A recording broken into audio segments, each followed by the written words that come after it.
어, 네. 학교 안팎으로 굉장히 뭐 다양한 이슈들이 있는 이 상황에서 우리 이 현장에 있는 우리 교육자분들 그리고 지금 영상으로 이제 함께하고 있는 우리 선생님들께 감사드리고요. 먼저 응원드린다는 말씀 먼저 드리고 시작하도록 하겠습니다. 앞서 이제 사회자분께서 말씀해 주신 대로 지금 오늘 제가 드릴 이야기는 짧은 시간에 모든 이야기를 다 말씀드리기는 어려울 것 같고요. 아까 앞서 말씀해 주신 디지털 교육 트렌드 리포트 2024라고 하는 책에서 조금 더 살펴보시면 좋을 것 같고요. 그리고 관련된 논문을 도 역시 그 서치할 수 있는 부분이니까요. 그 부분을 좀 더 참고해 주시면 좋을 것 같습니다. 태도 전환을 위한 교사 역량과 시사점이라는 내용을 이제 미리 준비를 했는데요. 저는 이제 여기 계신 우리 선생님들께서 또는 교육자분들께서 여기 이제 민간에서 이제 오신 분들도 많이 계실 텐데 학교를 이해하는 시간 또는 학교와 협업할 수 있는 시간이 되었으면 좋겠고 또 여기 우리 이제 선생님들께서는 자신의 관점에서 지금 현재 우리가 가야 될 방향성이 무엇이고 우리가 준비해야 될 것은 무엇인가에 대해서 생각해 보는 시간이 되었으면 좋겠습니다.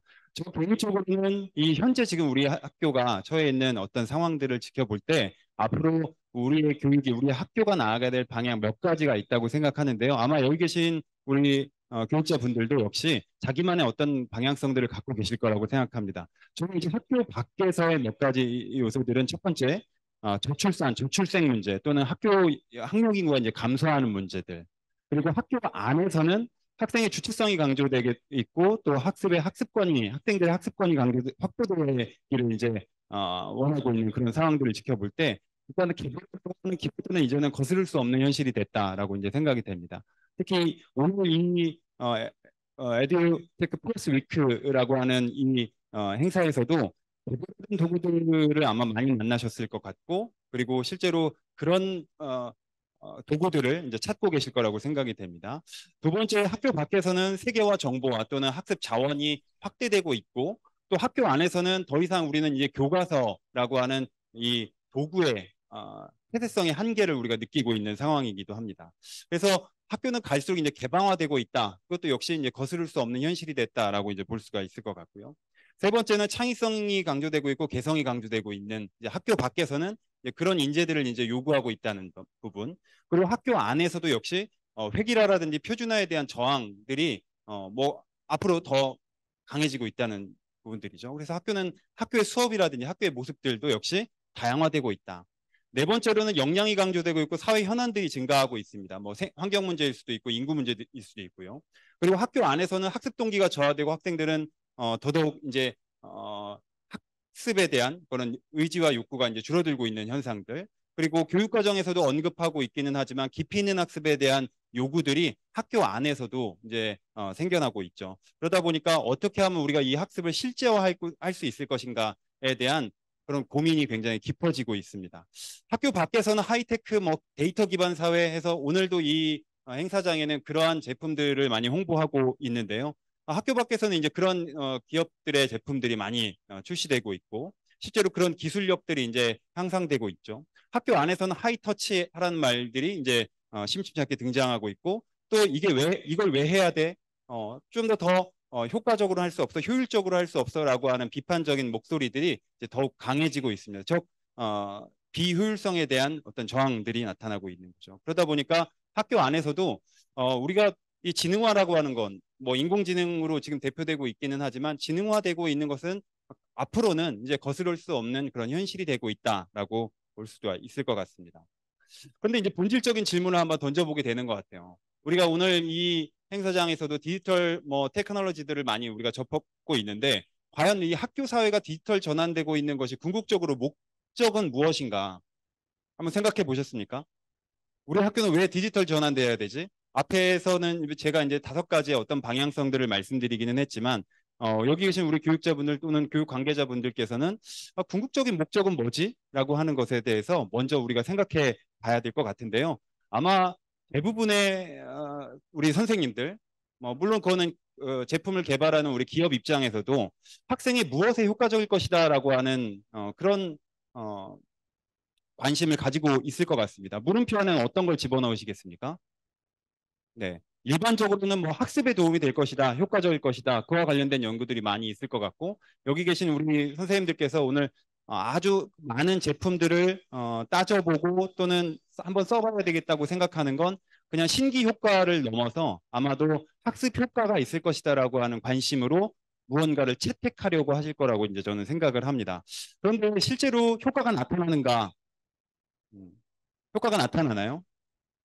네. 일시적으로는 아마 효과가 나타날 것 같은데요. 여기 이 부분에서는 이제 많은 연구 관련된 관심사라고 이제 생각이 되고 실제로 이 디지털 테크놀로지가 수업에 적용됐을 때 효과가 나타나는지와 관련해서는 수많은 논쟁들이 사실은 있었습니다. 뭐 지금부터 한 40년 전에도 이미 이 테크놀로지와 관련해서는 효과가 있다 없다 어, 여기서는 뭐 1차 논쟁이다, 2차 논쟁이다 이렇게 연구적인 어떤 논쟁들이 이루어졌고 실제로 이제 클락이라고 하는 사람은 효과는 없다 이렇게 주장한 바도 있습니다. 이 매체라고 하는 건 테크놀로지라고 하는 건 식료품 운송 트럭에 불과하지 실제로 중요한 거는 내용과 방법이다 이렇게 주장은 했고요. 그 이후에 이제 코지마 같은 로 대표되는 이제 학자들은 아니다. 매체는 건물이다. 실제로 이 행사장이 어떤 형태냐에 따라서 우리의 삶의 모습이 달라지듯이 실제로 매체라고 하는 것은 이 매체의 성능이 교육 방법에 또 영향을 주기 때문에 실제로 효과가 있다, 영향이 있다, 뭐 이렇게 또 이제 보고 있는 거죠.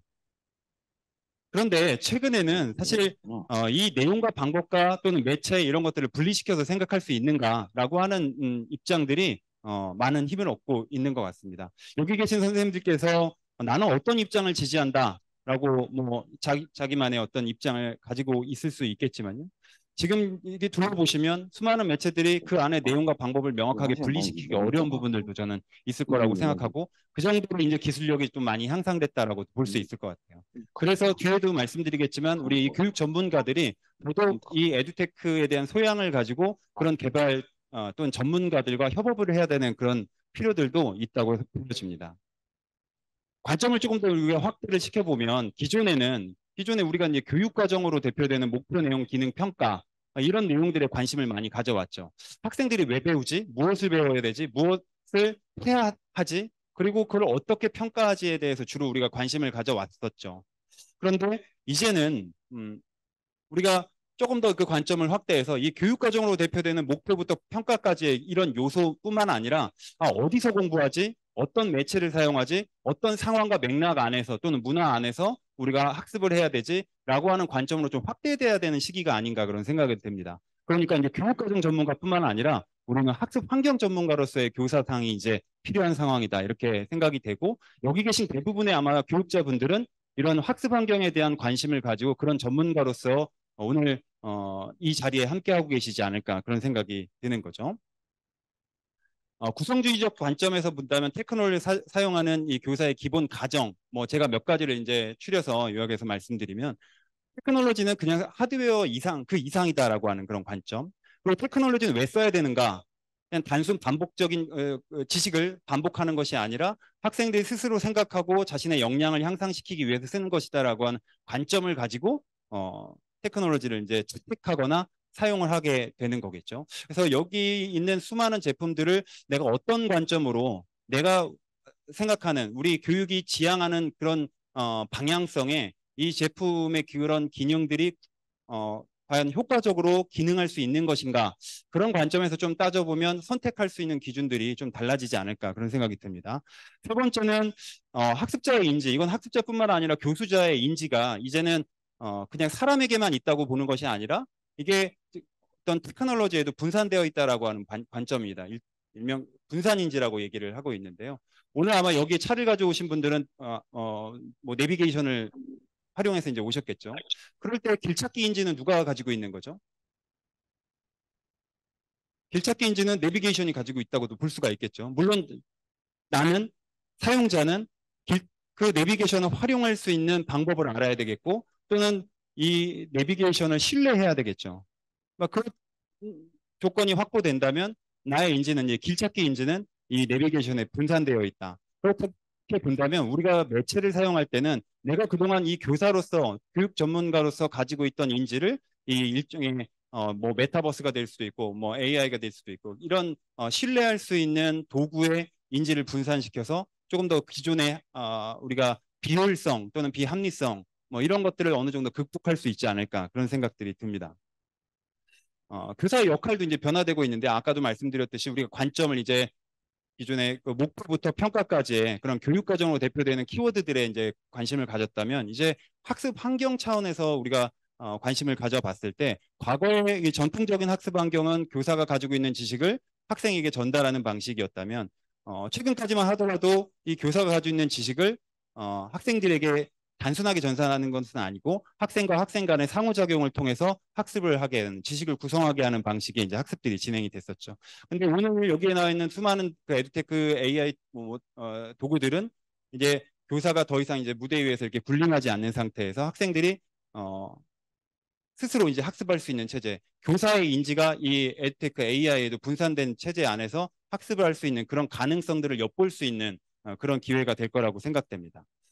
그래서 과거에는 테크놀로지가 단순히 클락이 얘기했던 것처럼 무언가의 내용을 운송 트럭에 운송을 시켜서 배송하는 그런 시스템이었다면 이제는 위드 테크놀로지 이 모든 것들이 다 통합되어 있는 체제에서 학습이 일어날 가능성이 있다. 그렇기 때문에 이제 교사는 더 이상 교수 설계자라고 표현하지 않고 학습 환경을 설계하는 그런 전문가로서의 역량들이 필요할 것이다라고 이제 보여집니다. 그런데 지금 여기까지 얘기한다면 조금 더 이제 우리가 학술적이고 이상적인 부분들을 얘기했다면 여기 계신 우리 선생님들께서는 한 학교에 뭔가의 정보 업무를 담당하고 계신 분들도 이제 계실 거라고 생각이 됩니다. 그렇다면 에듀테크가 학교에 들어온다면 누가 대응해야 될 일인가? 여기 아마 이제 민간에서 오신 우리 기업의 관계자분들도 계실 텐데 우리 선생님들과 협업을 할 때 어떤 관점을 가지고 어떤 상황을 인지를 우리가 알고 있다면 협업할 수 있는 그런 폭이 좀 넓어질 거라고 생각이 되는데요. 누가 대응해야 되나요? 개인인가요? 부서인가요? 학교인가요? 아니면 그 이상인가요?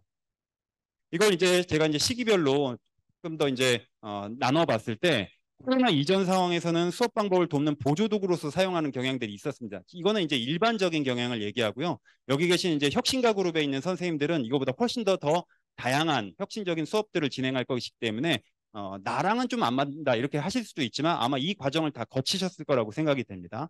코로나 이전만 하더라도 개인 디바이스가 없는 상황, 동기 유발이나 신기 효과 차원에서 접근하는 경향들이 많았죠. 그렇기 때문에 개인이 이건 담당하는 경우들이 많았습니다. 에듀테크를 개인이 선택하고 개인이 활용하는 측면이 강했다면 코로나 이후부터 이제 현재까지를 보면 학교 교육을 어떻게 하면 온라인화할 수 있을까에 대한 고민들이 커졌습니다. 그렇지 않으십니까? 그러다 보니까 어떤 플랫폼을 사용할 것인가, 그 플랫폼의 계정을 누가 관리할 것이고 그것들을 부서 차원에서 관리하고 또는 개선하는 그런 작업들을 했죠.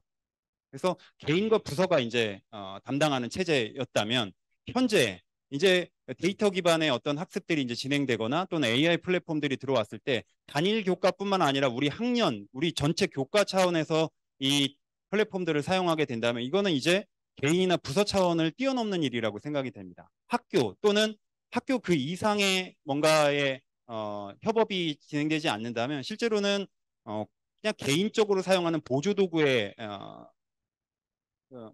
지나지 않을 가능성이 있는 거죠. 그래서 어떻게 보면 개인부터 이 학교 그 이상의 협업들이 이제 필요한 상황이 되었다라고 볼 수가 있을 것 같습니다. 그렇다면 이렇게 이제 과거에는 개인기에 개인적인 역량에 의존했던 시대에서 이제는 학교 차원에서 뭔가 대응해야 되는 일이 있다고 본다면 이제는 개인 역량이 아니라 학교 집단적인 역량이 필요한 시기라고 볼 수가 있겠죠.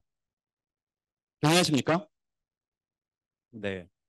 그래서 당시에 2020년 이후에 이제 코로나 상황에서 학교에 디바이스가 많이 들어오고 있는 그 상황에 우리 학교 차원에서 접근해야 되는 준비해야 되는 역량이 무엇인가에 대한 관심을 가지고 앞서 이제 발표하신 이동욱 선생님과 우리 현장 선생님과 함께 이 학교 차원의 에듀테크 팀을 부서 차원에도 볼 수 있고 또는 집단적인 차원, 학교 차원으로도 볼 수 있다면 우리가 갖춰야 되는 역량이 무엇일까?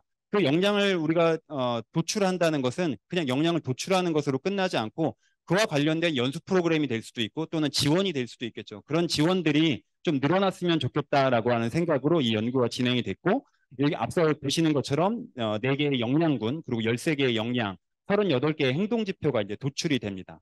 역량군에는 교육과정 에듀테크 행정 공동체 이렇게 역량군으로 묶여 있고요.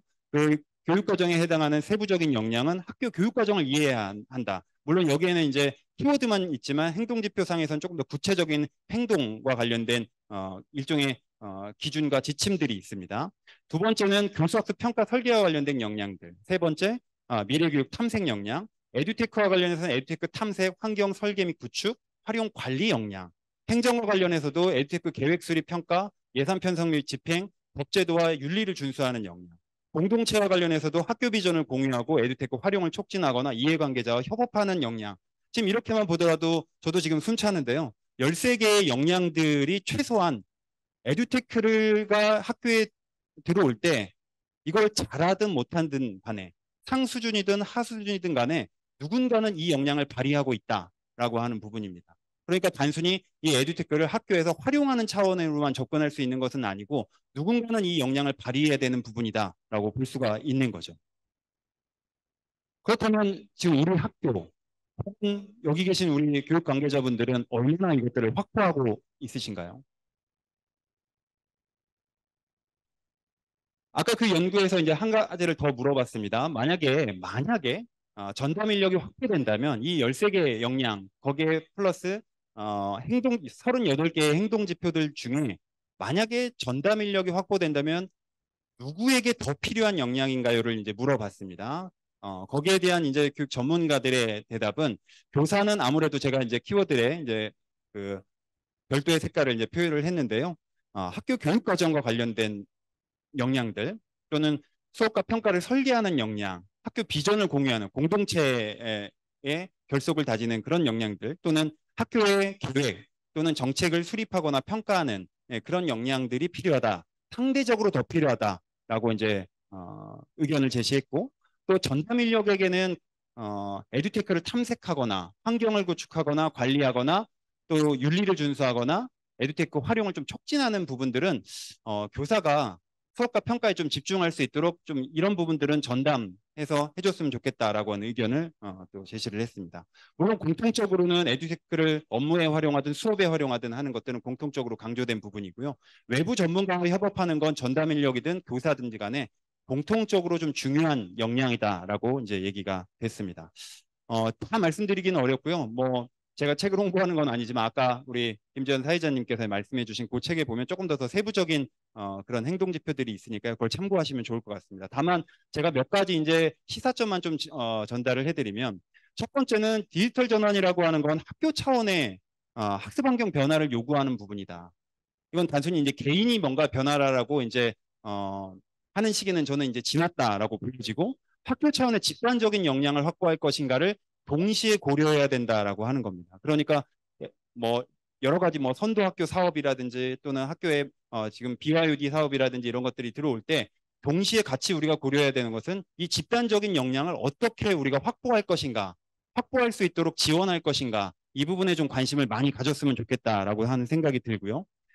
이것과 관련해서 우리는 학교를 이루고 있는 학교 생태계를 이루고 있는 세 가지 축을 본다면 교육과정, 학교 문화, 학습 환경과 관련된 부분들이 있겠죠. 그래서 이 학습 환경과 관련해서 이러한 디지털 테크놀로지가 들어온다고 하더라도 교육과정과 학교 문화가 같이 변화하지 않으면 실제로는 효과를 발휘하기가 어렵다. 또는 지속 가능하기 어렵다라고 하는 부분입니다. 그래서 특히 이 촉진자 그룹 또는 선도교사 그룹에 있는 선생님들께서는 내가 이 테크놀로지가 들어옴과 동시에 우리 학교의 협업 문화를 같이 만드는 것, 대화할 수 있는 그런 공동체가 된다는 것. 그리고 정말 수업과 평가에 대한 어떤 수업을 우리가 만들어 갈 것인가, 교육과정을 어떻게 편성하고 우리가 운영할 것인가에 대한 고민과 관심을 우리가 동시에 할 필요가 있다라고 이제 생각이 듭니다. 그리고 아까도 말씀드렸지만 이런 협력적인 문화, 학교 문화와 학교 체제라고 하는 것을 구축할 필요가 있다 하는 건데요. 아까도 제가 이제 분산인지를 말씀드렸는데 학교는 하나의 분산인지 시스템이다라고 하는 거죠. 그러니까 선생님이 무언가 모든 역량을 가지고 혼자 해결하는 것이 아니라 내가 어떻게 이제 효과적인 에듀테크 AI에 나의 선생님들이 가지고 있는 인지를 분산시킬 것인가 또는 선생님들 간에 협업을 할 것인가를 같이 고민을 해야 될 것 같습니다. 두 번째 시사점은 선생님들의 교육과정 수업 평가 전문성이 더욱 요구된다라고 하는 부분입니다.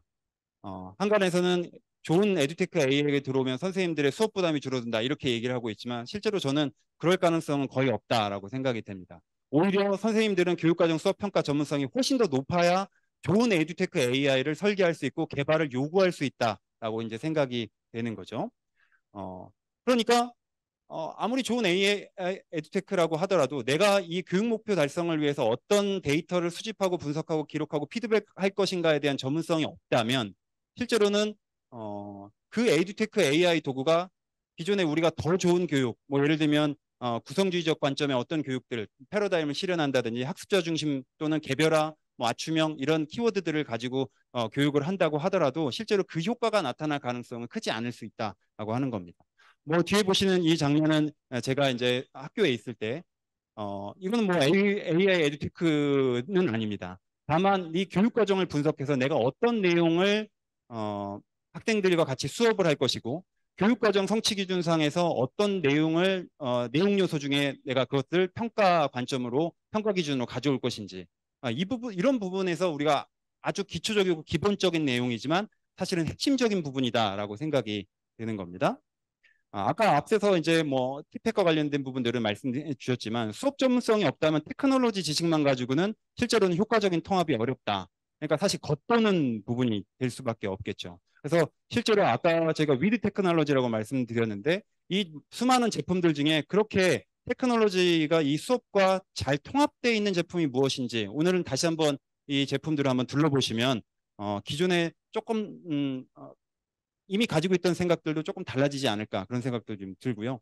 실제로 에듀테크 전문가들을 이 부스 밖에서는 많이 만나시게 될 텐데 저는 그런 전문가가 아니라 이제는 에듀테크 전문가들은 수업 전문가들과의 협업을 정말 필요로 할 것이다 이렇게 생각이 됩니다. 그러니까 기술을 잘 알고 있는 교사보다도 오히려 수업에 대한 전문성을 가지고 있는 사람들과 만나기를 원한다. 왜냐하면 기술은 본인들이 개발을 하고 기술적인 전문성을 가지고 있기 때문에 우리 선생님들께서는 더더욱 교육과정 수업평가 전문성을 길러주셨으면 좋겠다 하는 생각이 들고요. 실제로 여러 가지 사례들은 있는데 뭐 미국 같은 경우에 이제 미션랩이라고 하는 이제 학교에서 운영하고 있는 겁니다. 그래서 외부 전문가와 실제 테크놀로지 전문가 또는 게임을 개발하는 전문가와 함께 문제 상황을 같이 개발하는데 거기에는 교사가 전문가로 참여해서 문제 상황을 프로젝트 수업의 문제 상황을 같이 개발을 하는 거죠.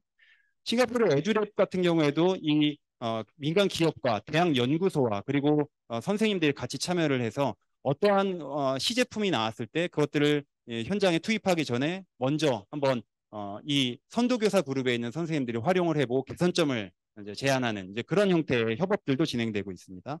아직은 초기 단계이기는 하지만 한국 에듀테크의 소프트랩 같은 경우에도 어떤 제품이 나왔을 때 완성형일 수도 있고 아니면 아직 이제 개발 단계에 있을 수도 있지만 그런 것들을 우리 선생님들이 실증해 가면서 더 좋은 제품이 만들어질 수 있도록 지속적으로 이제 의견을 제안하고 상용화할 수 있는 그런 현장의 모습들도 이제 나타나고 있습니다. 아마 이런 것들이 더 활성화되지 않을까라고 생각이 드는 거죠.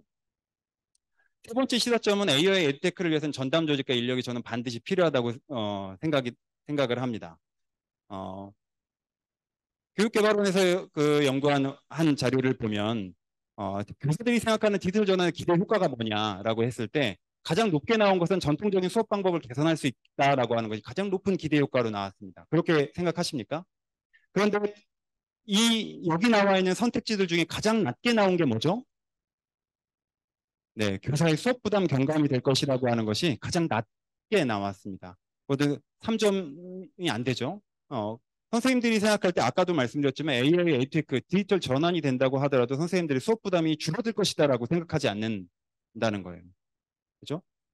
그러니까 이미 선생님들께서는 새로운 테크놀로지가 들어왔을 때 나의 뭔가의 부담이 늘어날 것이다라고 생각하고 있다는 겁니다. 그럴 때 디지털 전환을 위한 교사의 준비 환경이 그럼 쉽게 변화할 것인가?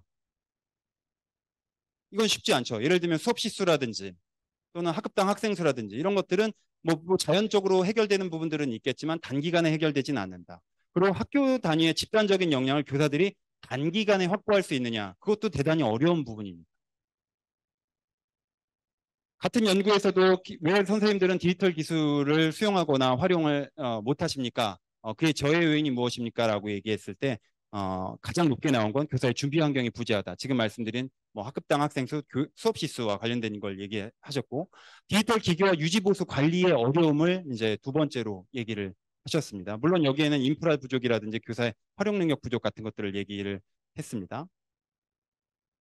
10년 전에 제가 이제 해외에 이런 미래 학교들을 이제 방문했을 때 이분들을 만나기 위해서 간 것은 아니지만 그 학교들이 저를 이제 응대했던 분들은 다 테크 디렉터라고 하는 분들이셨어요. ICT 이를 담당하고 있는 분들이죠. 이분들이 하시는 역할이 무엇입니까? 이렇게 물어봤더니 우리는 학교의 비전과 수업의 연계를 고민하는 사람이다라고 이제 얘기를 했고, 테크놀로지를 교육적으로 활용하기 위한 방법을 선생님들에게 안내하고, 그리고 선생님들은 큰 부담 없이 최소한의 지식만 가지고도 테크놀로지를 활용할 수 있게 한다라고 하는 거였어요.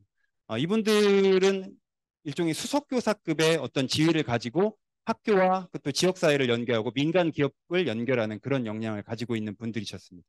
선생님들의 에듀테크 활용을 촉진하고 지속 가능하도록 만드는 이제 사람들이었던 거죠.